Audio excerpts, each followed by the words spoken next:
एक नौजवान चीता पहली बार शिकार करने निकला।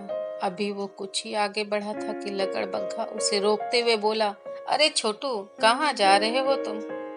मैं तो आज पहली बार खुद से शिकार करने निकला हूँ, चीता रोमांचित हुए बोला। हाँ हाँ, लकड़बग्घा हंसा। अभी तो तुम्हारे खेलने कूदने के दिन हैं। तुम इतने छोटे हो, तुम्हें शिकार करने का कोई अनुभव भी नहीं है। तुम क्या शिकार करोगे?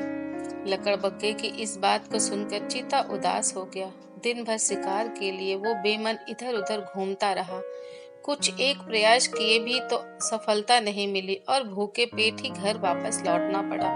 अगली सुबह वो फिर से शिकार करने निकला। कुछ दूर जाने पर उसे एक बूढ़े बंदर ने देखा और पूछा, कहाँ जा रहे हो बेटा? बंदर मामा, मैं शिकार करने जा रहा हूँ।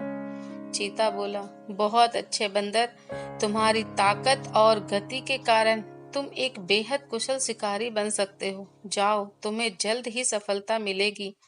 यह सुन चीता उत्साह से भर गया और कुछ ही समय में उसने ये छोटे से हिरन का शिकार किया। मित्रों, तुम्हारी जिंदगी में शब्द बहुत मायने रखते हैं। दोनों ही एक दिन चीता तो वही था, उसने वही फुर्ती और वही ताकत थी, पर जिस दिन उसे डिस्करेज किया गया वह असफल हुआ और जिस दिन इनकरेज किया गया वह सफल हुआ। इस छोटी सी कहानी से हमें 3 बातें जरूर सीखने को मिलती है। पहली, हमारा प्रयास होना चाहिए कि हमें अपने शब्दों में किसी को इनकरेज करें, डिस्करेज। हम ऐसे लोगों से दूसरी हमें ऐसे लोगों से बचना चाहिए जो नेगेटिव बोलते हैं।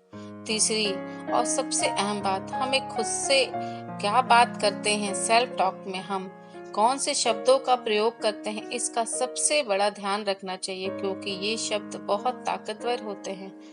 शब्द ही हमारा विचार बन जाता है और यही विचार हमारी जिंदगी की हकीकत बन जाती है। इसलिए दोस्तों, वर्ड्स की पावर को पहचानिए और जहां तक हो सके पॉजिटिव वर्ड्स का ही प्रयोग कीजिए।